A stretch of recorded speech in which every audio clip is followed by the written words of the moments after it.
Então tá, estou gravando.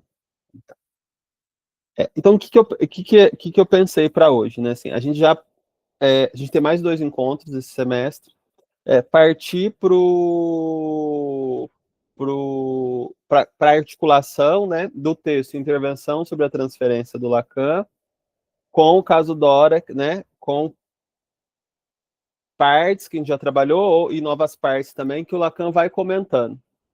Esse texto do Lacan, Intervenção sobre a Transferência, de 51, e ele, nesse texto, né, eu acho interessante esse texto, né, para esse tema que a gente está estudando, dos métodos de leitura em Lacan, porque já é um texto onde ele está fazendo o que ele vai fazer depois nos seminários, que é esse trabalho de comentário dos textos do Lacan. Então, ele está fazendo na intervenção à transferência um comentário. E se a gente vai, né, assim, tem muitas dimensões desse texto, eu vou trabalhar só com uma parte, só com um trecho, tem a ver com o que ele chama de inversões dialéticas, né, que o Freud faz no caso. E, se vocês forem observando durante o texto, ele vai até colocando as páginas, né? Ele vai até anotando as páginas. Ele faz um comentário e anota a página na frente né, da versão lá que ele tem, que ele está trabalhando lá, eu não sei se em francês, em alemão, que ele está trabalhando. Então, me parece, não sei se daria para falar isso, né? Aí teria que investigar, mas como uma hipótese, que tem nesse sentido dos métodos de leitura, estou pensando nisso agora, poderia ter até um caráter inaugural desse movimento do que ele vai chamar de disciplina do comentário, né? O que ele faz, ele chama disso, disciplina do comentário, que é uma disciplina né, tem uma longa tradição filosófica, que é de trabalhar com o texto, voltar para o texto, para a lógica do texto, para as partes do texto, e desvendando ali o texto, fazendo exegese, contextualizando, entendendo o que o autor está querendo dizer, qual que é a mensagem que ele está querendo passar, fazendo uma crítica ao texto. Então, é um trabalho com o texto, que dá para ser feito de várias formas, né? E que ele vai fazer de várias formas ao longo do ensino dele. Então, me parece um texto assim interessante desse ponto de vista, que ele faz esse primeiro movimento. Que ele já fazia, né? Ele já estava fazendo, antes de 53, que é quando que ele começa, de fato, o Seminário 1, ele já estava fazendo um trabalho de comentário dos casos, né? No consultório dele. Ele já tinha feito o comentário, acho que do caso Dora, por isso os textos da intervenção sobre a transferência, ele já tinha feito do Homem dos Lobos, acho do Homem dos Ratos, né? Então, assim, ele já tinha feito esse trabalho, ele já vinha fazendo esse trabalho de comentário dos textos do Freud antes de virar o seminário. Aí, em 53, né, ele, né, introduz aí, começa com os seminários, que, pelos meus planos aqui, vai ser o que a gente vai trabalhar ano que vem. A partir do ano que vem, eu pretendo ir para os seminários.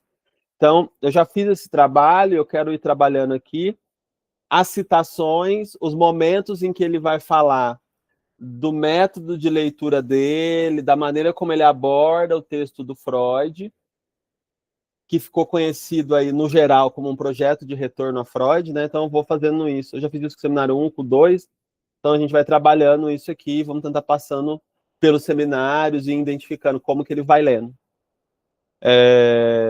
Mas hoje, então, a gente vai ver como que ele relê o caso Dora. A gente estava tentando pensar como que o Freud lê o caso Dora, agora a gente vai pensar aqui como que o Lacan relê, ou como ele interpreta a leitura, né, que o Freud faz do caso Dora. Aí eu vou compartilhar aqui Deixa eu ver como é que faz.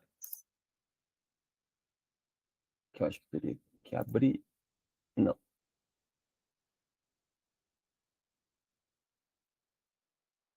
Qualquer coisa, se vocês quiserem falar alguma coisa, fazer alguma pergunta, vocês abram o microfone, porque eu acho que quando está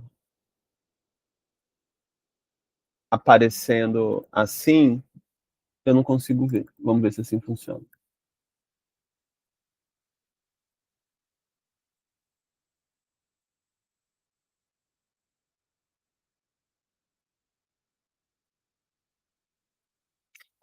Para evitar... Tá aparecendo aí? Tá sim. Assim funciona? Funciona? Sim.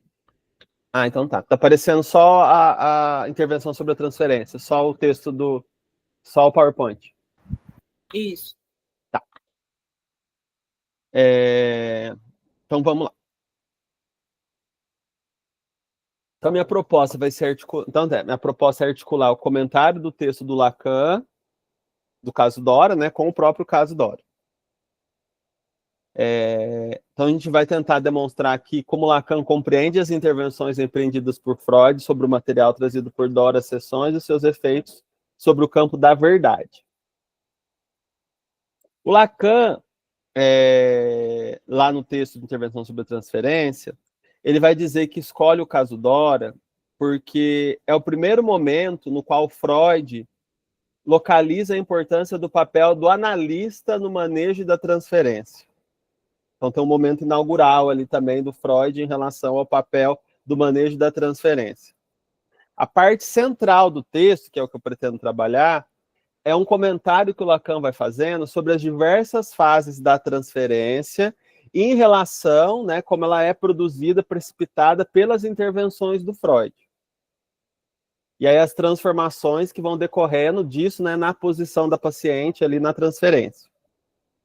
Para o Lacan, ele vai defender isso no texto algumas vezes, a psicanálise é uma experiência dialética, especialmente quando se trata de pensar a transferência.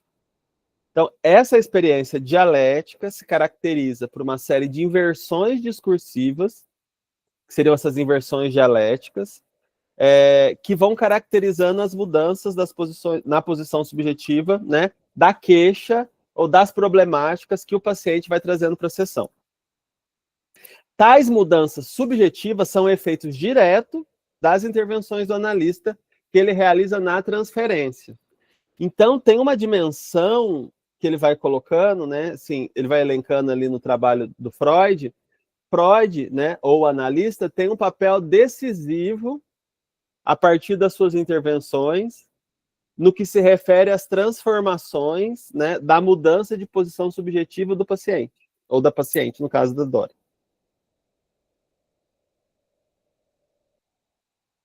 Então, o analista vai ter, né, o Freud, ele tem um papel ativo, né?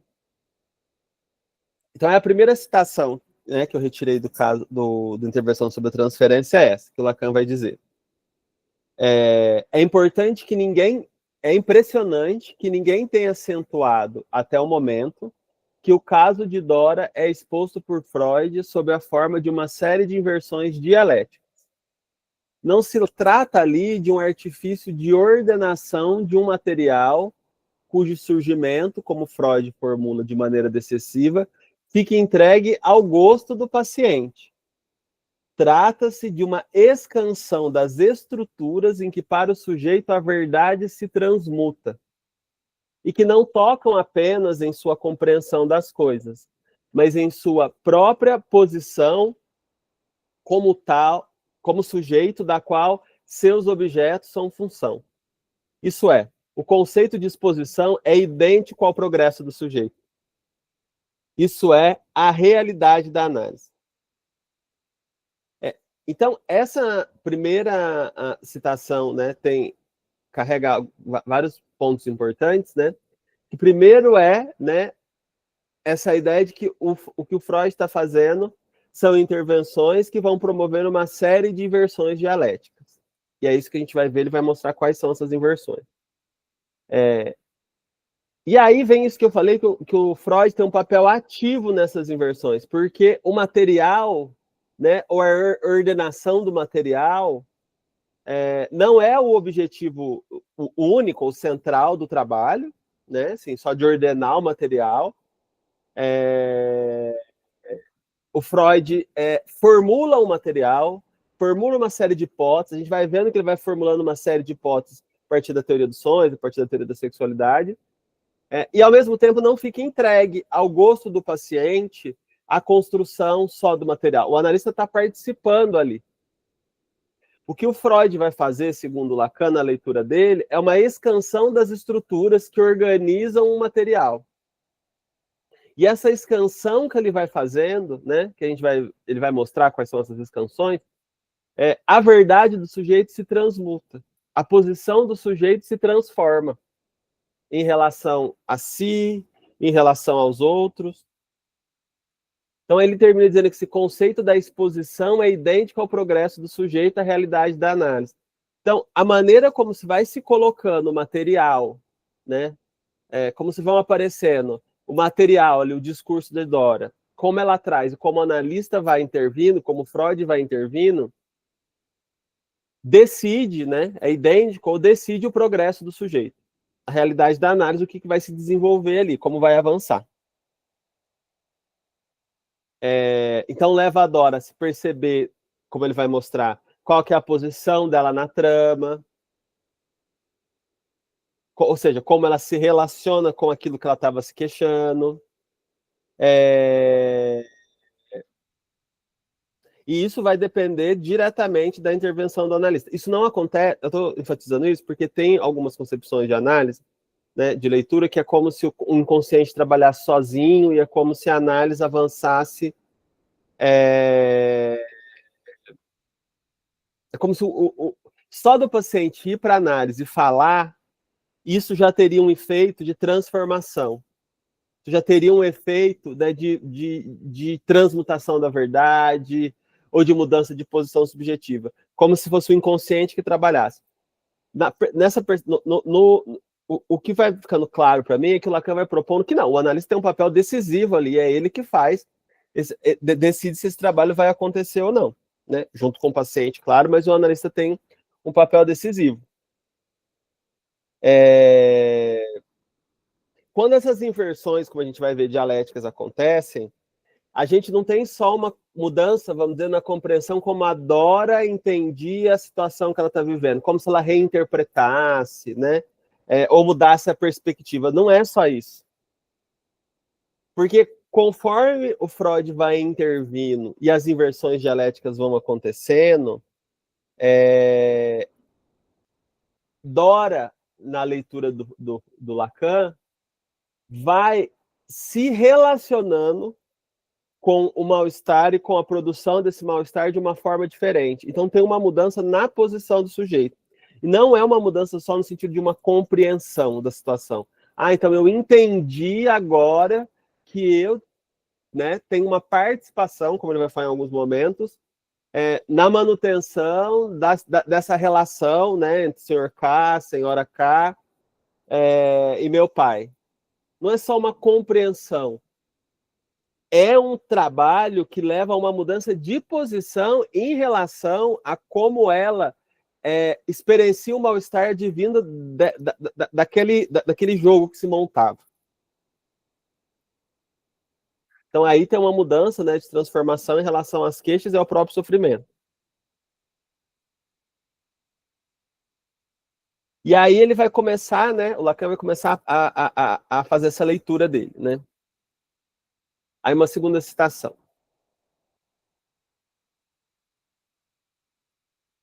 Tentaremos definir em termos de pura dialética a transferência chamada negativa no sujeito como sendo uma operação do analista que a interpreta.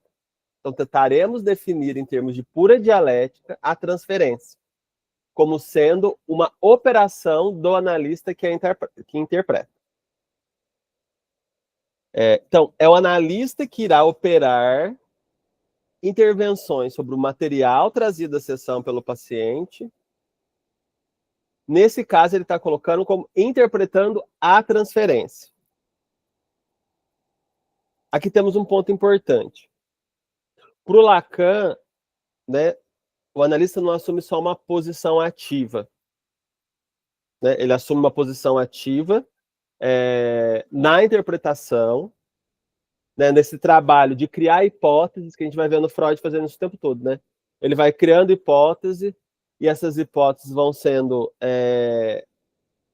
as chaves de leitura para o caso, vão sendo as explicações que ele vai dando, vai servindo para as articulações que ele vai fazendo.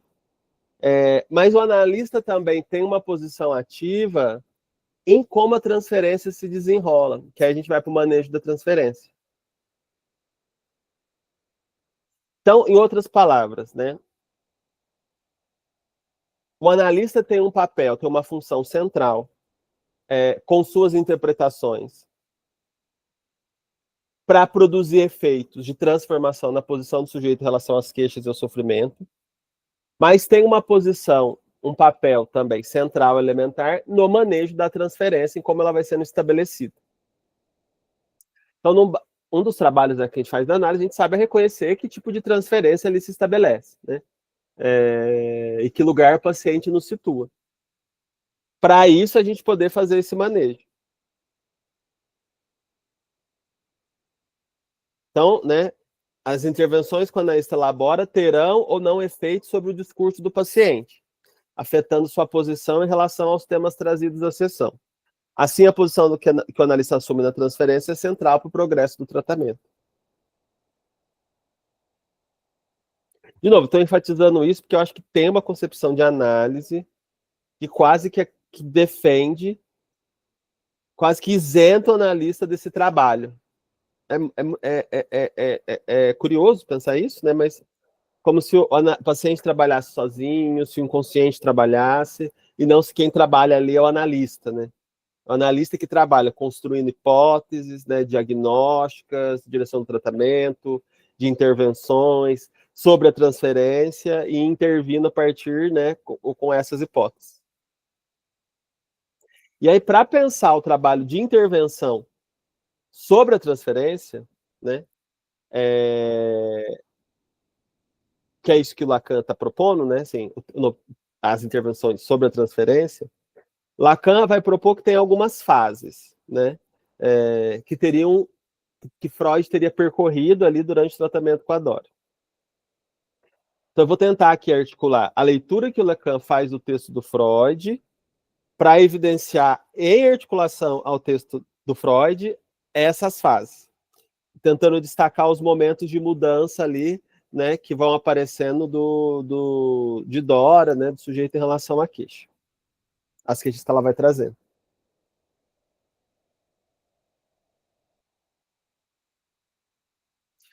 Então, assim, aí vou pensando no nosso tema, né, dos métodos de leitura de textos, né, então você vê, o Lacan está recorrendo à teoria, né, é uma teoria da dialética, para reler o caso Dora.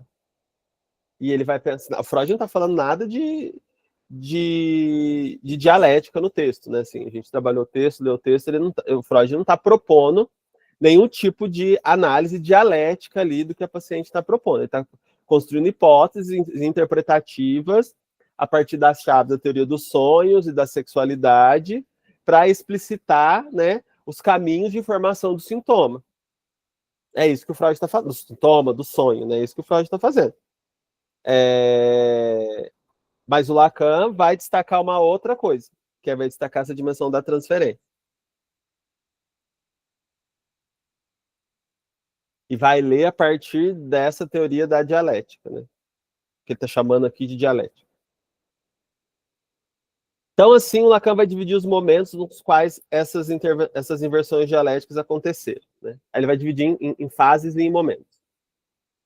Aí tem um primeiro desenvolvimento, né, que ele vai falar. É exemplar por sermos imediatamente levados para o plano da afirmação da verdade. Então seria, vamos dizer, a tese, né? Assim, seria essa primeira afirmação da verdade. O primeiro desenvolvimento da verdade se caracteriza pela construção de uma verdade dentro da análise, né? Não é verdade no sentido ou factual, né, ou verdade absoluta, né? É uma verdade construída ali no caso, né, com a paciente. A primeira verdade é: Dora tem razão nas acusações que ela direciona ao pai e aos personagens da trama. O pai, né, a está usando como moeda de troca para a manutenção de sua relação com a senhora K. Nesse primeiro momento, trata-se de um trabalho de construção feito por Freud em parceria com Dora para elaborar que sim, ela tem total razão em suas queixas. Então é um primeiro plano da afirmação da verdade. Ela tem razão no que ela está dizendo. É verdadeira essa queixa dela. Aí o Lacan vai falar. Com efeito, depois de colocar Freud à prova, irá ele mostrar-se tão hipócrita quanto o personagem paterno? Dora entrega-se a seu requisitório, abrindo um dossiê de lembranças cujo rigor contrasta com a imprecisão biográfica própria da neurose. A senhora K e o senhor K são amantes há tantos e tantos anos, dissimulando isso sobre ficções, às vezes ridículas, mas o cúmulo é que, desse modo, ela oferecia sem defesas as investidas do senhor K, para os quais seu pai fecha os olhos, tornando-a com isso objeto de uma troca odiosa. Então vamos lembrar que o pai leva a Dora, para o tratamento, porque ela começa a denunciar o que estava acontecendo. E o pai procura, na verdade, né, uma parceria com o Freud, assim, uma parceria com o Freud no sentido de quase de fazer ele acreditar que a Dora estava louca, que a Dora estava inventando história. Aí o que o Lacan está reconhecendo, que a gente vê no texto do Freud, é que não, assim, Freud fala, não, ela tem razão, faz todo sentido o que ela está trazendo. E aí se tem o primeiro plano da verdade, né? Da afirmação da verdade. Ela tem razão. A queixa dela é verdadeira. Ela não tá mentindo. Ela está de fato sendo usada pelo pai e pelos outros personagens para fazer a manutenção dessa trama. Então, nesse caso aqui, né, o Lacan está retomando o que ocorre após a cena do lago, no qual o Sr. K se declara para Dora e ela os bofeteia. Que é aquilo que a Dora conta para os pais, das investidas do Sr. K, coisa que ela não fazia antes, e aí esses personagens da trama, né, se unem contra ela. Ela é desacreditada. Que é isso. E aí é o momento que eclode os sintomas histéricos. Aí Lacan continua. Freud está demais ciente da constância social para ser por ela ludibriado, mesmo saída da boca de um homem que ele considera dever-lhe uma confiança total. Não tem, portanto, nenhuma dificuldade em afastar do espírito de sua paciente qualquer imputação de complacência em relação a essa mentira. Então ele vai acreditar em Dora, né? Mas dado o primeiro plano de afirmação da verdade, instaura-se uma problemática transferencial. Aí é um ponto interessante. Então então Dora, é fato, é verdadeiro que o que está acontecendo, que a sua queixa é verdadeira. Inclusive, desse caso, verdadeiro até do ponto de vista factual, né? Aí o Lacan vai dizer. Mas ao cabo desse desdobramento, ele, Freud, se vê diante da pergunta, aliás, de tipo clássico nos primórdios do tratamento. Então, ele vai falar que isso é comum aparecer em todos os tratamentos, né? Comum. Esses fatos estão aí, dizem respeito à realidade, e não a mim mesma. O que o senhor quer mudar através disso? Ao que o Freud responde através de... Aí a gente começa, né, a pensar na intervenção sobre a transferência. Dora chega, conta dessa situação que ela está vivendo, que é uma situação verdadeira, produtora de sofrimento, né? Como a gente viu, né? Envolvia assédio, uma série de questões, a perseguição do Sr. K em relação a ela, toda uma problemática ali, né? E o Freud, né, acredita nela, chega, né, não só acredita nela, consegue ali, né, entender que é uma situação verdadeira. Só que aí, né, surge do lado da paciente, como se surgisse do lado da paciente essa ideia, né, que ele falou que surge nos primórdios do tratamento. São fatos o que eu estou vivendo. Essa é a minha realidade. Não sou eu que estou produzindo isso. O que o senhor quer mudar aí? Aí vem um primeiro ponto, vem uma primeira intervenção, né, necessária. Então, assim, aqui a gente tem um ponto importante, que pode, primeiro, ocorrer em todo o tratamento da neurose, né? As queixas realizadas por Dora sobre ser um joguete na mão de adultos sem escrúpulos é completamente verdadeira, ela é uma vítima. Porém, se o Freud parasse por aí, não poderia estabelecer um tratamento. Aí eu coloquei, como se ela pensasse assim, né? Se o sofrimento que eu vivo é produzido pela ação de terceiros, os quais não posso mudar, logo estou fadada a sofrer até que eles decidam assumir uma outra postura em relação a mim. Essa é uma lógica comum na neurose, né? Não é uma lógica incomum. A pessoa está passando por um sofrimento, uma série de situações, pode ser trabalho, relação amorosa, familiar, pessoal, e não consegue, né? E entende que aquilo é uma produção que vem de terceiros, e de fato tem participação de terceiros na produção daquilo, né? Não é isentar também os terceiros, tem uma participação, mas se fica nisso, é como se é o terceiro que teria que mudar. E aí coloca a pessoa numa posição de impotência, né? Que instaura-se tanto para o paciente quanto para o analista uma situação na qual ambos estariam impotentes de abordar a problemática vivenciada pelo analisante, pela Dora ou por qualquer analisante. Mas, segundo Lacan, Freud irá produzir uma intervenção que retirará a Dora dessa posição, ou que produzirá uma transformação dessa posição, na qual sua queixa diz respeito a fatos que acontecem desde o exterior e os quais ela não tem participação em sua produção. Então, eu vou ler de novo aqui, que aí eu vou emendar com o que continua, né? Então, que aí vai ter a primeira inversão dialética. Aí não é uma intervenção específica que o Freud faz, né? Assim, é uma série de intervenções, de hipóteses que ele vai construindo ali e que vai produzindo isso, né? Mas ao cabo desse desdobramento, ele se vê diante da pergunta, aliás, tipo clássico, nos primórdios do tratamento.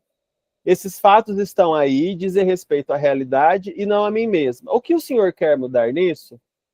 Ao que o Freud responde através de uma primeira inversão dialética, que nada fica a dever à análise hegeliana da reivindicação da bela alma, aquele que insurge contra o mundo em nome da lei do coração. Veja, diz ele a Dora, qual é sua própria parte na desordem de que você se queixa. E então aparece. Então, assim, eu estou desmembrando o texto e a gente vai analisando parte a parte. Aqui surge a primeira inversão dialética, então, que ele faz referência à análise hegeliana. Então, assim, não fiz essa recuperação, mas ele está, né, dizendo que ele está recuperando na teoria hegeliana, e aí teria que ver se ele faz isso mesmo, como ele faz isso mesmo, né, para fazer essa análise. Então, a teoria que ele está usando para ler essa dimensão da transferência do caso Dora, para analisar e para interpretar o caso Dora, é essa teoria da dialética do Hegel. Então, assim, o que é decisivo aí, né, para o método de análise que ele está fazendo, que é o método dialético. Inclusive, que ele vai propor que o Freud está fazendo isso. Então, ele vai fazer uma primeira inversão dialética, e essa inversão dialética tem a ver com isso que ele está fazendo da bela alma. Eu não sei se vocês conhecem esse termo, mas bela alma é uma posição subjetiva na qual o sujeito assume na relação com o outro que a causa do sofrimento dele é produzido pelo outro. Então, ele só sofre os efeitos, né, de uma ação que o outro faz de produzir um sofrimento, um mal-estar sobre ele. Que é essa lógica que ele está trazendo aqui, como se a Dora estivesse nessa posição. Então, ela assume que ela está vivendo uma situação de sofrimento na relação com várias pessoas ali, mas que esse sofrimento que ela vive é causado por eles. E ela não tem nada que ver com isso, né? Ela não tem participação na manutenção da situação que gera o sofrimento sobre ela. Por isso por isso é como se o Freud nunca falou isso, mas é como se o Freud, segundo Lacan, estivesse perguntando: veja, Dora, qual a sua participação? O que você acha? Qual é a sua própria participação aí, né, nessa desordem? Qual é a sua própria parte na desordem da qual você se queixa? Que participação você tem aí na manutenção dessa situação que tanto lhe causa sofrimento? Isso foi interpretado, eu acho que por muitos analistas, como uma espécie de trabalho de ter que responsabilizar o paciente. Que às vezes que não, né, que pode cair nessa interpretação, mas que eu acho que é problemática no sentido, quando pensado na neurose, né, assim, pode culpabilizar, cair numa culpabilização, né, do paciente, como se fosse ele que tivesse então produzindo, né, fazendo a manutenção de toda aquela situação. Como a gente viu no caso Dora, não era essa a proposta do Freud, né? Freud está analisando como cada personagem participa da construção da trama. E o que o Lacan está destacando é como a Dora, como Freud vai destacar como ela participava. Então não é no sentido de responsabilizar, né, nem de culpabilizar a Dora pelo que estava acontecendo com ela. Mas é mais de entender o que é que capturava ela naquela situação, que fazia ela sofrer, que ela não queria estar, mas da qual, né, em muitos momentos ela não conseguiu sair. Mas aí, né, alguém quer falar? Gabriel, eu queria só te fazer uma pergunta. Essa expressão, então, bela alma, que você explicou, né, tem a ver aí com essa posição subjetiva, ela é uma expressão hegeliana? É. Bela alma e lei do Pode coração falar um também. pouquinho mais? Eu achei importante. Bem, o que eu sei é isso, assim, que é um... Ai. Nossa, onde que tá? Eu tinha feito anotação, não vou conseguir achar agora, eu tinha feito anotações sobre isso, assim.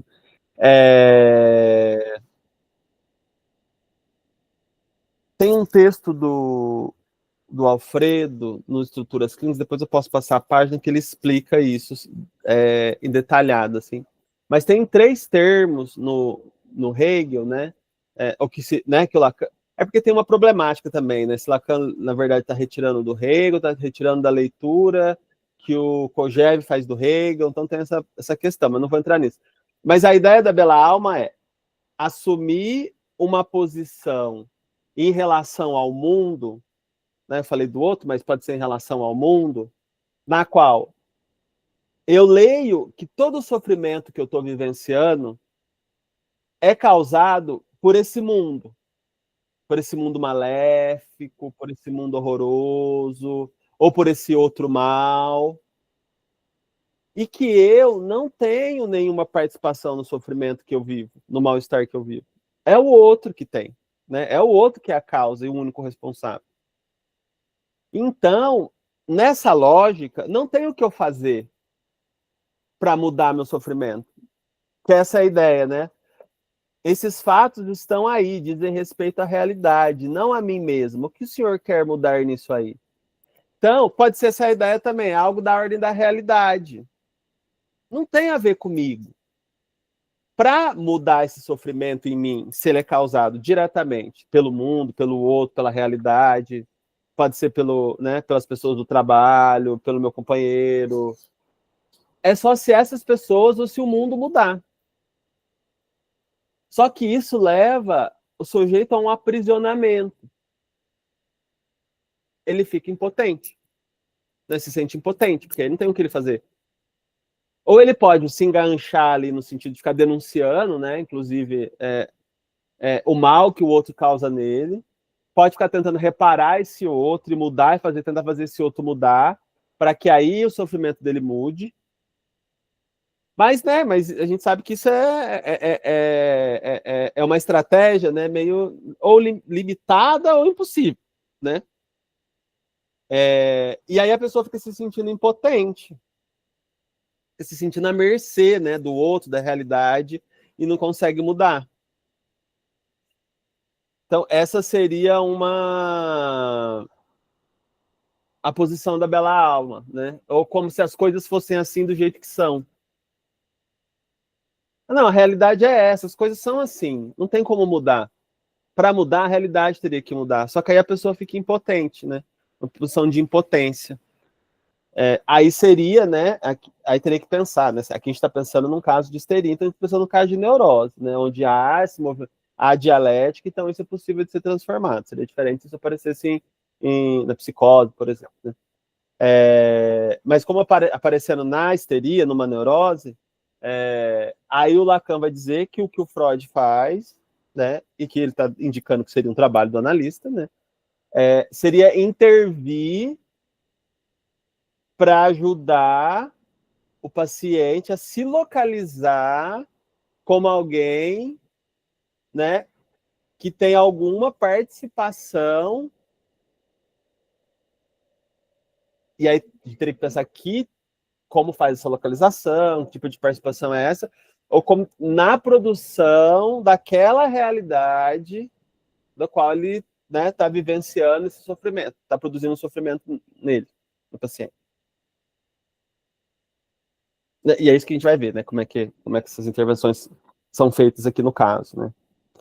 Mas não sei se fica mais claro, mas seria essa a posição da bela alma nessa leitura do Lacan, né.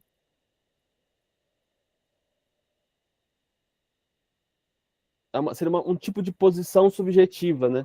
Na relação com o mundo, na relação com o outro.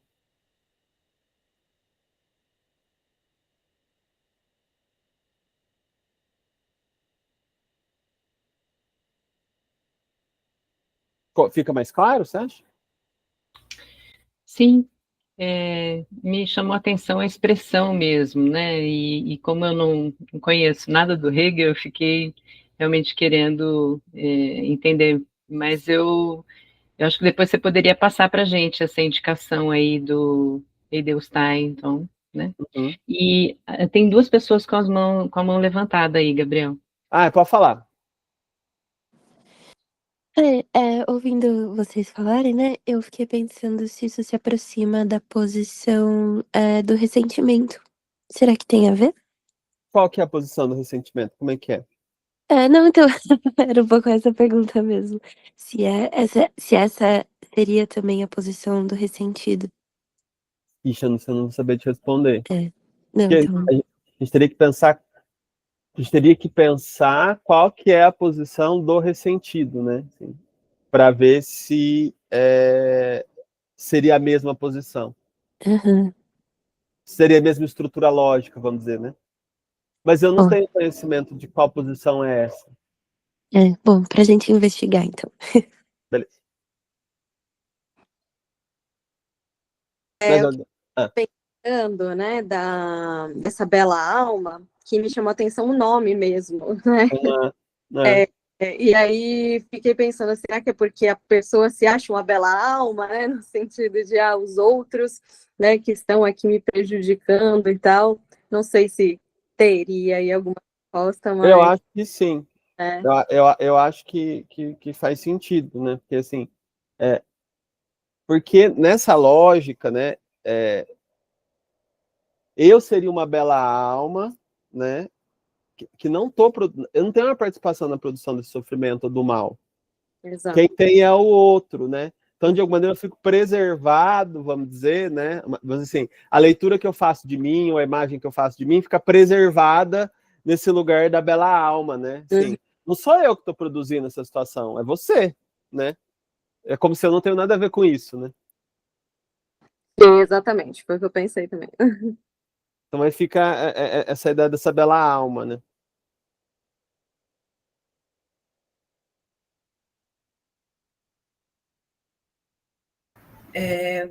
E também, o que me ajuda a pensar um pouco, assim, dessa ideia de responsabilização subjetiva e a gente não cair nisso, né? Pensar que isso é uma articulação, quando a gente fala do inconsciente quanto linguagem, diz de uma coisa que a pessoa não sabe, que é esse sujeito que vai surgir não, vai ser articulado a partir do analista e do analisando, né? Exato. E isso é um trabalho investigativo desse lugar que essa pessoa está, que o sujeito se posiciona e desse sujeito ali naquele processo de análise se perceber disso também, né? Isso. Não é como se fosse a pessoa, e aí, usando o termo dedo, o falacer chegou lá, foi falando, aqui todo mundo é injusto comigo. E não é como se a gente fosse dizer, não, você está sendo ridículo porque você também está contribuindo com isso. Por que você não se movimenta também? Acho que são essas chaves de leitura também, de que diz de um sujeito que é inconsciente, que está na relação dialética, com as relações significantes. Porque senão o nosso trabalho seria só apontar, ó, você está errado aqui, porque você não se movimenta, que trabalho é esse? Mas tem analista que faz isso, né? Exato. Mas eu acho que tem toda a razão, eu acho que é exatamente isso que você está trazendo. Né? Eu acho que é exatamente isso que você está falando. A participação que a pessoa tem, né, na manutenção, na produção, seja, né? É que eu não gosto de pensar na participação na produção, eu gosto mais de pensar na captura. Porque captura remete mais algo assim, que a pessoa está encalacrada ali e não consegue sair, mas também não sabe por que está ali direito e por que ela não consegue sair, mesmo que está fazendo mal e ela gostaria de sair. Inclui o não saber, sabe? Assim, então, acho que é uma... E essa captura, o que faz a pessoa capturada é inconsciente. Então, ela não tem... Ela não sabe, né? É igual no caso da Dora, que a gente vai ver. Ela não sabe por que ela ficou tanto tempo envolvida naquela situação. Vai se descobrindo com o tempo, com o caso, né? Mas essa pergunta que o Lacan coloca, né? Pergunta não, né? Mas pergunta uma questão aí. Veja qual é a sua própria parte na desordem de que você se queixa. Não é uma indagação que se faz a paciente, né? No sentido, né? Mas vamos ver, você ficou tanto tempo nessa situação, você deve ter alguma parte aí. O que será que é? Não é bem isso, né? É mais um trabalho, acho que orienta o analista, né? De investigar o que mantém ela capturada ali naquela posição, naquela situação. Mais de ponto de vista inconsciente, igual você falou. Era isso também que eu estava pensando, Gabriel, assim, que essa pergunta só faz sentido para o analista, assim. Como que ele vai analisar e ler esse caso para poder chegar lá na sessão da pessoa e saber para onde conduzir, né? As perguntas a ser feitas, ou entender que vai articular o que vai acontecer no caso é do analista, assim, da pergunta e tal, enfim. Que é o que o Freud faz, né? Em certo sentido, assim. Ele vai criando as hipóteses, né? Tá, mas se era uma coisa que produzia tanto sofrimento para ela, por que né, ela não conseguia sair? Por que ela não se queixou disso antes? Por que ela só falou disso agora? Né? São perguntas que vão orientando, né, as investigações dele. Mas não é no sentido de uma responsabilização, né? Acho que isso que é importante de marcar, porque eu acho que é um pouco essa leitura mais comum que se faz. Que abre margem para cá. Opa, desculpa. Tem algumas pessoas com as mãos levantadas, mas abre margem para algumas interpretações meio... Culpabilizar o paciente, né? Responsabilizar. Essa própria ideia de responsabilizar, que leva... acho que pode acentuar. Depois tem dois textos que eu acho que é interessante que dá para ler sobre esse tema, um do Alfredo e um da Flávia Dutra, que eles falam dessa ideia como a tentativa de responsabilizar o paciente pode cronificar, vamos dizer, a neurose, nesse campo da culpabilização, que o neurose já se culpa bastante, né? E o analista pode fazer parceria com essa ideia de ficar culpabilizando, fazer eco dessa culpabilização e cronificar o paciente nesse lugar. E aí não ajudar ele a entender, né, qual que é a dimensão inconsciente ali em jogo, né, na problemática que ele está trazendo. A Aline e o Lucas estão com a mão levantada, Gabriel. Pode falar. Não, é que eu fiquei pensando no que a Ingrid trouxe, né, da posição do ressentido, e eu estava lendo recentemente o livro da Maria Rita Kell, O Ressentimento, e lá ela coloca assim, que o ressentido, essa posição de ressentimento, o ressentido ele traduz a falta como um prejuízo cuja responsabilidade é de um outro, de fato. Então, tem algo que parece semelhante, mas eu acho que tem uma coisa que é diferente, ela está diferente não, mas que dialoga justamente, porque a responsabilidade é de um outro, né? mas isso não exime o sujeito de, em análise, ver qual que é a sua própria parte naquilo. Então, eu acho que é importante essa diferença, de fato, entre a parte e a responsabilidade, né? Eu posso tomar parte numa coisa que eu não sou responsável. Né? A responsabilidade não é minha. Mas aí o que ela fala é que no ressentimento, esse trabalho de traduzir a falta como um prejuízo cuja responsabilidade é do outro, serve aos mecanismos de defesa do eu. E aí é inconsciente, né? É inconsciente. Né? Aí entra toda essa conversa aí sobre responsabilização ou não. Então, eu acho muito importante essa diferença na forma como o Lacan coloca, né, dessa suposta questão do tipo, qual é a sua parte nisso, e não qual é a sua responsabilidade, né? Ele não fala de responsabilidade, acho que foi uma interpretação, né? Senão você entra no jogo da culpa, no qual o neurótico já quase sempre vai estar amarradinho. Está sempre amarrado, né? Lucas? Oi. Eu estou pensando na questão do método, né, que o Lacan vai usar, porque, assim, parece que ele sempre fala sobre dialética, né, sempre ter uma relação com o grande outro. Inclusive, ele vai começar falando o texto do Subversão do Sujeito por essa ótica, né, a partir de Hegel, uma ótica cogeviana, mas, assim, sempre, em toda a obra dele, pensando nessa dialética. Então, eu penso que o Lacan vai olhar primeiro por aí. Uma das estratégias de leitura, vamos falar assim. Uma das estratégias de leitura, né? Isso. Então isso é interessante a gente ir recuperando aqui no grupo, né? Assim, quais são as teorias, vamos dizer, que ele vai usando como pressupostos teóricos para analisar o caso, né? Porque, assim, essa teoria dialética, né, quando ele vai trabalhar com o texto do Freud, implica ele, né, em ler e reorganizar o texto do Freud numa certa chave de leitura, né? Uma chave de leitura dialética. Então, assim, esses pressupostos vão condicionando a abordagem, que é justamente isso que a gente está estudando, né? Tentando investigar aí. Mas você está dizendo que isso vai aparecer na leitura dele dos outros textos, assim. Subversão, você lembra de que ano que é a Subversão? Não lembro. Mas vai aparecendo depois, né? Você tá querendo dizer? 64, acho que é 64. Já lá na frente, ele tá usando ainda. Isso. 51, né? Tá. Eu vou seguir mais um pouquinho. Eu queria comentar mais uma coisa. Eu achei bem interessante essa questão que a Vitória trouxe, né, de que essa seria uma pergunta, né, mais dirigida ao analista do que ao paciente. Que acho que a gente vai encontrar, então, no texto do Lacan, a grande diferença, ou a grande distância de uma clínica freudiana para uma clínica supostamente lacaniana, né? Que se eu entendi, no texto do Freud, ele realmente diz a Dora, ele realmente pergunta a Dora, qual é a sua própria parte na desordem de que você se queixa?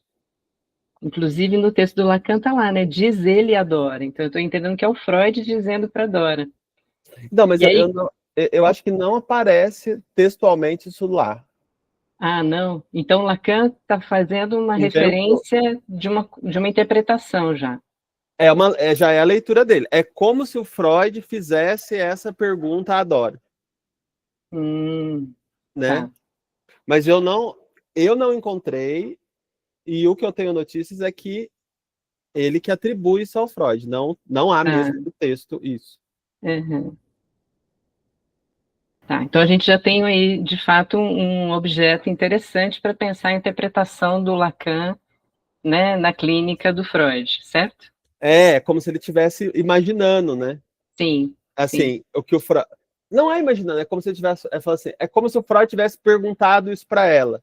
Tivesse perguntando isso para ela, ou fosse uma pergunta que orientasse ele na hora que ele está construindo o caso. Mas eu vou retomar aqui as partes do texto do Freud, acho que aí vai ficando mais claro também. Tá bom. O que o Freud de fato fala, né? Gabriel, só um comentário rapidinho sobre o que a Cristiane falou, que eu também gosto de lembrar de um outro grupo que eu estava participando, a gente está falando sobre isso do Freud, né? De que as pessoas ficam ainda muito apegadas à ideia de que Freud o método do Freud é o método que a gente precisa seguir, sendo que o próprio Freud estava descobrindo o método dele. Então, possivelmente ele possa ter feito algumas perguntas que faz mais sentido ser feito para o analista, porque ele estava aprendendo ainda enquanto estava construindo, né? Então, tem algumas investigações que ele vai fazendo ali que podem ter sido direcionadas para a Dora ou para os outros pacientes, mas que vem uma outra leitura, aí podemos colocar a leitura do Lacan, de que talvez esse tipo de pergunta não é para o paciente, que aí tem a diferença do sujeito e da pessoa que chega na clínica, seria a pergunta para o caso. Para esse caso, né? E aí eu acredito que tem isso também, de ficar apegado a de que Freud fazia assim, então eu vou fazer assim. Não sei se é tão direto assim, mas às vezes isso, né? Mas eu acho que você tem razão. Tem isso com Freud, tem isso com o próprio Lacan, né? Assim, Exato. E aí o próprio Lacan, a gente não tem nem ele narrando como ele conduzia o caso. É o que diziam que ele fazia na clínica que vira a forma como o analista deveria fazer. Pegar o dinheiro do paciente, né? Pegar o dinheiro da carteira do paciente. Fazer sessão curta, pegar o dinheiro do paciente, ficar em silêncio, fazer descansão de palavras, dividir palavras, pegar dinheiro de paciente, chutar cadeira, fazer... Aí tem todo o imaginário, mas aí eu acho que vai tudo para esse campo do imaginário. Tem todo o imaginário de quem seria o Lacan, de como ele trabalharia desse ponto de vista técnico, né, que alguns analistas construíram, sustentam e vão transmitindo de geração para geração, né? Mas outra coisa que você falou, disso de não repetir o que o Freud... Não necessariamente repetir as coisas que o Freud está dizendo, né? Eu acho que o interessante também, acho, da gente ler, é tentar recuperar mais essa parte estrutural, mais essa parte lógica do que o Freud está falando. Quais são os elementos mínimos ali, né? Assim, por exemplo, ele vai construindo hipóteses o tempo todo. Eu acho isso muito interessante no caso. Ele vai o tempo inteiro construindo e reconstruindo hipóteses. Isso eu acho que serve até hoje. A gente tem que ficar construindo e reconstruindo hipóteses a partir de determinada teoria para conduzir o caso. Qual teoria? A melhor teoria ali que a gente acha para conduzir aquele caso, para pensar aquele caso. Porque são essas hipóteses que vão orientar o nosso diagnóstico, a direção do tratamento, as intervenções. Agora que precisa utilizar a mesma teoria que o Freud estava utilizando, a teoria da sexualidade, dos sonhos, para pensar os casos que a gente diagnostica como histeria. Não necessariamente, né? Mas eu acho que é mais tentar pensar mais essa parte lógica, né? E para o Lacan também, né? Acho que cabe isso, né? Quando ele está falando aqui ele vai mostrando as inversões dialéticas, eu acho que é mais a lógica da inversão dialética. Mas também, eu acho que tem um negócio, às vezes, de querer levar tudo ao pé da letra também, né? Na literalidade, né? Então, o Freud falou, veja, diz Dora, qual a sua parte na desordem que você se queixa? A gente vai lá e repete isso. Também, né? O Lacan tem um texto, acho que é no Seminário 2, que nesses trabalhos aí que a gente vai fazendo de recuperar os seminários, eu vou trazer no momento. Uma performance, né? Eu vou trazer em algum momento essa parte. Ele vai fazer uma crítica a 2 psicanalistas que pegam um conceito do pulsão do Freud e vão tentar fazer um experimento mesmo, assim, para tentar demonstrar a existência da pulsão, o funcionamento da pulsão, mas um experimento de laboratório. E aí, o Lacan chama esse pessoal, né, de macacos datilógrafos, que é uma expressão que ele tira de um outro lugar, que é a ideia de um animal que fica só reproduzindo, sabe? Sem reflexão. E ele vai falar, essas pessoas não conseguem ler o Freud. Porque o que o Freud está propondo como pulsão é uma metáfora. É uma metáfora teórica. Não é um elemento de ordem da realidade biológica, orgânica. Então, eu acho, e essa crítica para mim do Lacan em relação ao texto do Freud e até ao texto dele, mesmo que não seja em relação a essa questão biológica, em relação a outras problemáticas, para mim me parece muito interessante, porque, de fato, assim, às vezes se lê o Lacan na literalidade, né? Não consegue pensar como uma metáfora, mesmo isso, né? Igual a gente está tentando pensar aqui. Veja, diz ele adora, qual sua própria parte da desordem de que você se queixa? Não pensar isso de uma forma mais ampla, que não é uma questão para se fazer com o paciente, não, né, assim, pensar isso de forma metafórica, né, polissêmica, metafórica, como uma questão teórica e não uma questão objetiva, concreta ou prática. Então eu gosto muito dessa crítica que ele faz em relação a essa questão da pulsão, né? Que eu acho que pode recair sobre outros termos, né? O gozo, né? Outros termos, o real, né? Sobre vários outros termos, assim. Que é ler numa chave que não é numa chave teórica.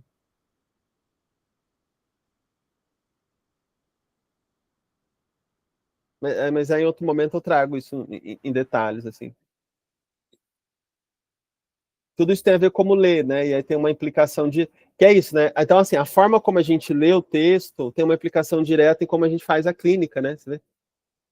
Como a gente interpreta o Lacan, os conceitos, né? Vai articulando com essa dimensão clínica, né?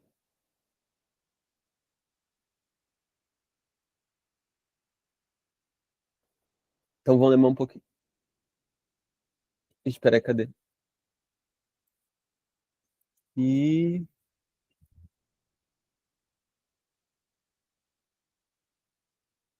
aqui... Agora abre. Então eu vou reler e aí a gente vai articulando contexto do Freud, né? Então a primeira inversão dialética, que nada fica a dever à análise hegeliana da reivindicação da bela alma, aquela que insurge contra o mundo em nome da lei do coração. Veja, diz ele adora, qual sua própria desordem da qual você se queixa, né? Então aparece, porque a ideia é sempre essa, a intervenção que o analista faz vai gerar, né? Vai ter um efeito de produzir algo. E também é isso, não é que é uma intervenção que o Freud fez, que é isso que eu queria mostrar. É uma série de intervenções, né? São uma série, quer ver? Vamos ver como é que isso, antes de passar para a próxima parte do texto do Lacan, vamos ver como é que isso aparece no Freud. Em Freud, após toda a recuperação que ele faz dos acontecimentos narrados por Dora, então ele chega à conclusão de que ela fala a verdade, né? Então é voltando a esse primeiro ponto que o Lacan traz dele, né? Tá alinhado ali com o que o Dora está trazendo, toma como verdade. Aí o Freud fala, no tratamento psicanalítico, quando surge uma sequência de pensamentos corretamente fundamentado e incontestável, há certamente um momento de embaraço para o médico que o doente aproveita para perguntar. Mas isso tudo é verdadeiro? É correto, não é? O senhor está querendo modificar... O que o senhor está querendo modificar aí, agora que eu lhe contei, que é mais ou menos a mesma questão que o Lacan trouxe ali atrás. Então, Freud aponta que essa fala, né, aponta no texto dele, né, que essa fala aponta por encobrimento de pensamentos que querem vir à consciência. Essa é a leitura do Freud. Segundo ele, a série de censuras dirigidas às outras pessoas, né, como no caso de Dora, seu pai, apontam para um conjunto de autocensuras que o paciente dirige a si mesmo. Trata-se de retomar cada uma das censuras que a paciente dirige ao outro e voltá-las para a própria pessoa do falante. Nesse caso, a censura de Dora ao pai, de que ele fizera de tudo para esconder a sua relação com a senhora K, também revela a própria posição da paciente de manter tal relação às escuras. Então, assim, aí a gente entra na hipótese do Freud, né? Então, o Freud constrói essa hipótese, que a fala de Dora encobria pensamentos que queriam vir à consciência, pensamentos inconscientes.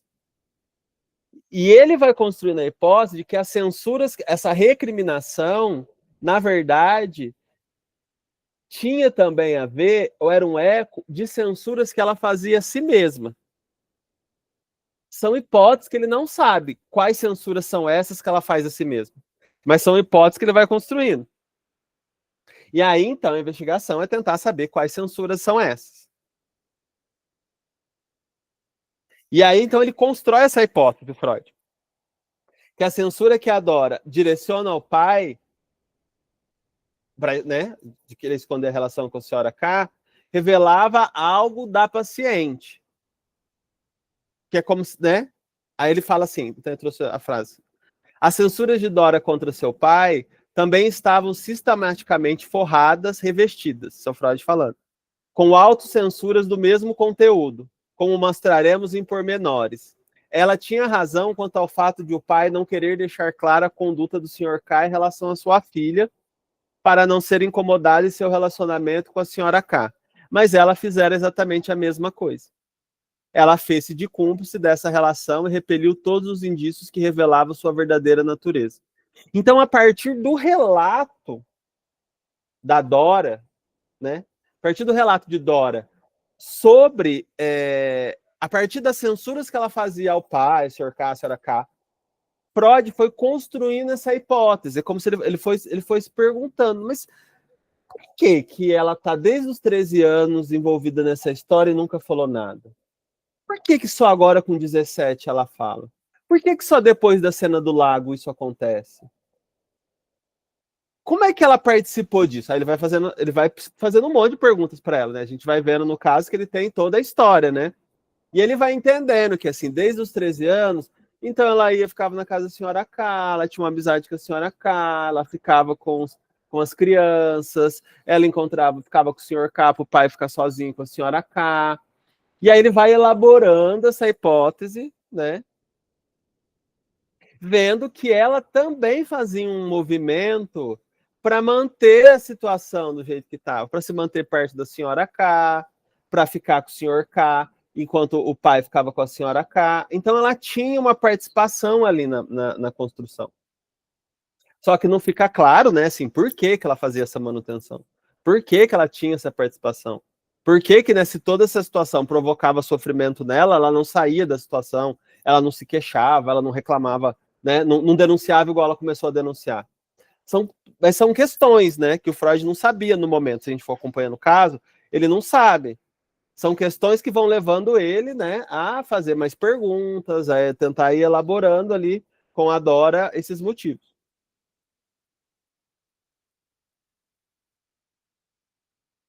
Aí, por exemplo, né, o que são elementos que fazem o Freud construir essa teoria? Então, Dora nunca ia à casa da senhora K quando suspeitava que seu pai estivesse lá. Ela sabia que, nesse caso, as crianças teriam sido afastadas e assim ajustava seu trajeto de tal modo que encontrasse as crianças e fosse passear com elas, para deixar o pai e a senhora K sozinhos. Assumiu o lugar de mãe para eles, instruía, saía com eles, oferecendo-lhes um substituto completo para o escasso interesse que a própria mãe lhe demonstrava. Então, a própria mãe das crianças não demonstrava muito interesse, ela ocupava esse lugar. Desde o princípio, o interesse comum pelas crianças foi um meio de união do contato entre a senhora K e Dora.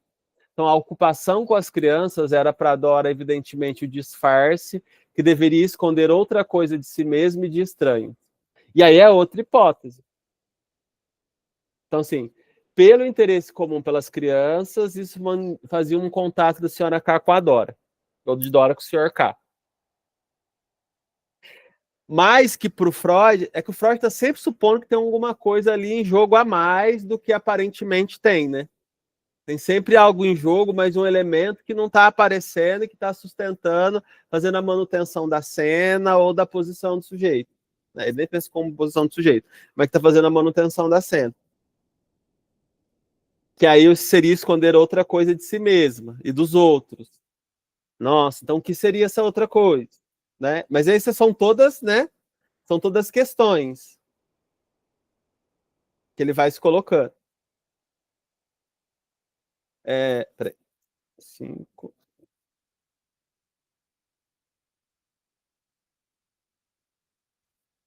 Peraí que eu perdi aqui. Esse mesmo de estranhos, tá. Então, aí baseado nesses elementos do discurso, o Freud cria uma hipótese e vai comunicar a Dora, né? Então ele cria a hipótese que ela foi cúmplice, né, da manutenção dessa trama da qual ela era vítima, ela se queixava. E aí o Freud produz uma intervenção que, segundo Lacan, vai produzir a primeira inversão dialética. Aí essa é a intervenção. Ele fala isso para Dora, né? O Freud está fazendo uma interpretação, fazendo uma intervenção, uma interpretação.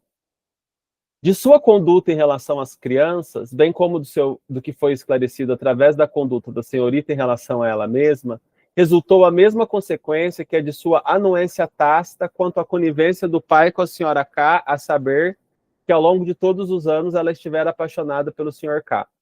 Quando formulei essa conclusão, não encontrei nela nenhum assentimento. Posteriormente, quando a abundância do material vindo à tona tornou difícil uma negação, ela admitiu que podia ter amado o Sr. K em B, mas desde a cena do lago isso teria passado. De qualquer modo, era certo que a censura, por ter feito ouvidos de mercador a deveres incontornáveis e por ter disposto as coisas da maneira mais conveniente para a sua própria moção apaixonada, ou seja, a censura que fazia contra o próprio pai, recai sobre sua própria pessoa. Então, aí tem essa articulação entre a censura em relação a ela e ao pai, né? Então, a hipótese do Freud é que ela faz, a primeira hipótese, né? É que ela faz a manutenção dessa situação porque ela está interessada no Sr. K de alguma maneira. Então, também tem um interesse dela em conviver com o Sr. K, em estar próximo do Sr. K. Então, assim, isso seria uma parte, né? Seria uma parte, né? Um dos motivos que ela participa da história. Então, assim, ela também tinha um interesse ali. Não é que obrigaram ela e colocaram ela lá só forçadamente, né? Tinha um interesse dela ali. Pelo Sr. K. Essa é a hipótese do Freud. Para o Lacan, essa construção de Freud durante a análise com Dora e sua comunicação à paciente precipita um segundo desenvolvimento da verdade, que ela teve uma participação ativa na trama da qual ela também é vítima. Né? Ela também é vítima da situação, né? Ela sofreu assédio, né? Foi usada, mas também tinha algo dela ali que capturava ela na situação. Aí o Lacan vai falar, né? De um segundo desenvolvimento da verdade.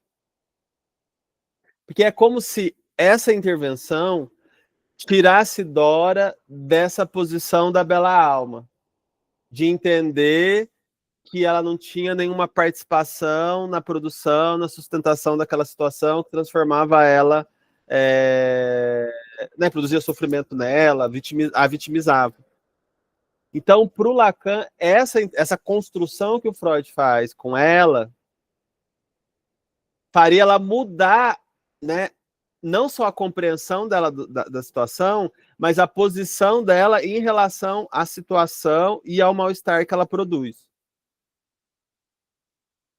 Aí é o Lacan falando. O segundo desenvolvimento da verdade, isso é, que não foi apenas pelo silêncio, mas pela, né, de não ter denunciado antes, mas pela cumplicidade da própria Dora, e ainda mais sob sua proteção vigilante que pôde perdurar a ficção que permitiu a relação dos dois amantes prosseguir. Então aí, né, então ela teve nessa lógica uma cumplicidade, uma participação na manutenção da situação. Ela tentava proteger para que a situação se mantivesse. Aí talvez nesse primeiro momento a hipótese que ela estava apaixonada pelo Sr. K.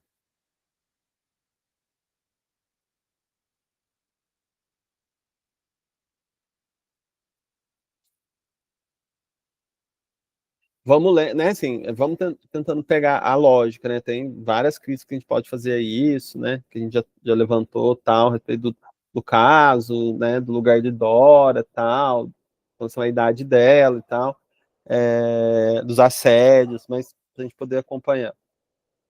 Mas aí eu trouxe aqui um momento só para a gente reforçar a ideia. Então, a pergunta, né? Esses fatos estão aí, dizem respeito à realidade, não a mim mesma. O que o senhor quer mudar nisso aí, como indica Lacan, tende a surgir no início do tratamento, de alguns tratamentos, que é o que o Lacan está propondo, e que é o que teria surgido nesse início de tratamento. Então, seria algo que faz parte do processo de análise, né? Se você pensar numa estrutura de uma análise, de uma posição, num caso de histeria, né, na relação com o analista, transferencialmente, né, do ponto de transferencial, essa seria uma posição comum. O paciente chega ao atendimento queixando-se de uma série de acontecimentos, invariavelmente ocorridos na relação com outras pessoas, né, que produzem mal-estar. Então, tenta situar a causa desse mal-estar a atitude de terceiros ou a eventos exteriores, sendo o paciente apenas uma espécie de vítima, o que ele pode, de fato, ser também. Sei lá, exemplo de... Né? Eu ia trazer um exemplo aqui, mas eu acho que, como está gravando, depois vai para a internet, é melhor não colocar. Mas eu acho que já ficou, né? Eu ia colocar esse exemplo, mas eu acho melhor não colocar. Mas eu acho que já ficou clara qual que é a ideia, né? Assim, que essa é a ideia do paciente tomar a realidade como algo imutável, não conseguir reconhecer sua participação ali, né? E precisar de intervenções do analista para entender no que ela tá, qual que é a participação, qual que é a parte, qual que é a captura, né, inconsciente que está em jogo ali.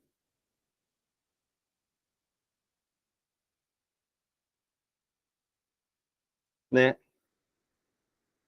Aí o Lacan vai continuar comentando.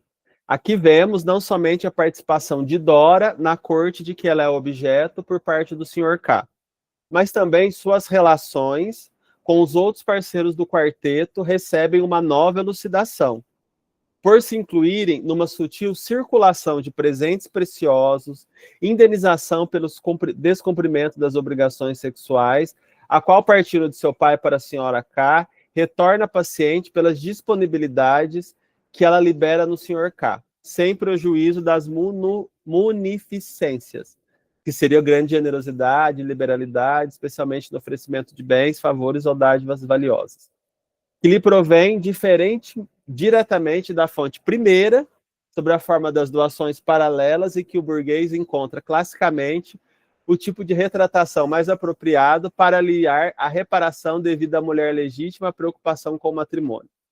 Note que a presença dos personagens da esposa reduz-se aqui a essa ligação lateral com a cadeia de trocas.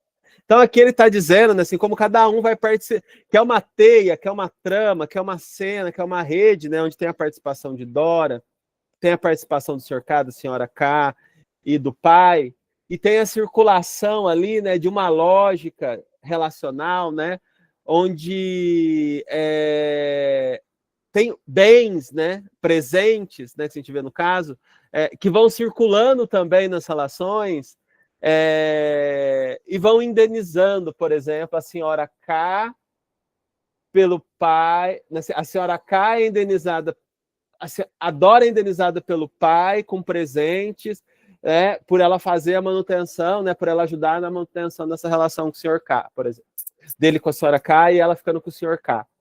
Então, assim, tem uma... Ele vai, nessa análise aqui, ele está tentando pegar uma parte do caso, que ele vai falar de uma cadeia de trocas de bens, favores, né, entre os personagens da cena e que também contribuem para a manutenção. Então, eu fico com a criança, ia ficar com a criança, isso me permite ficar com o senhor K, e permite você ficar com o senhor K e com a senhora K. Eu te levo numa viagem, e aí você fica comigo, eu te dou um presente, e aí você não, né, você finge que nada está acontecendo. Então tem uma troca ali, né, de presentes e de bens, né.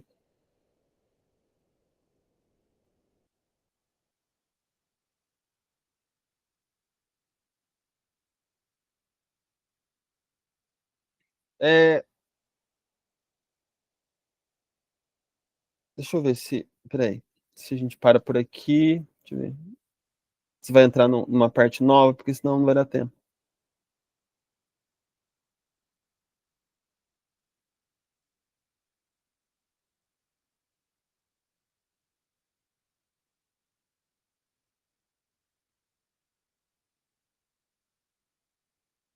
Ah, tá. Ele vai entrar agora, assim, na outra fase. Então, acho que eu vou deixar para o próximo encontro, que eu acho que a gente conseguiu avançar na metade, e aí no outro encontro, acho que a gente consegue avançar para a segunda metade da análise que ele vai fazer. Porque fica... Aí a gente consegue terminar, porque senão se eu começar essa segunda parte, não vai avançar. Mas aí eu pretendo continuar desse jeito, né, assim, tentando vendo as hipóteses do Freud, como Lacan vai lendo ali, né, o movimento que o Freud vai fazendo, né, para a gente poder ir comparando, né. Mas aí, a primeira ideia é essa, que essa seria a primeira, né, aí pensando no tratamento, a primeira intervenção, o primeiro tipo de intervenção que o analista faria no caso de neurose, né, especialmente no caso de histeria, que é promover uma inversão dialética, essa primeira inversão dialética. Né, porque acho que isso também, né, agora, né, tirando do campo da responsabilidade, coloca o paciente também numa posição de elaborar um trabalho, né, investigativo ou reflexivo sobre aquele sofrimento que o acomete. Porque se fica nesse estado de que é a realidade, é o mundo, são só os outros que estão causando esse problema, a pessoa se sente impotente até de entender, né? Até de analisar a situação. E aí, aí fica difícil de entrar numa análise, né? De produzir uma análise. Então, esse seria o primeiro passo para se produzir uma entrada em análise. Algumas pessoas chamam isso, eu acho que, de retificação subjetiva, que é uma mudança de posição subjetiva em relação ao sintoma. Mas não, em relação à queixa.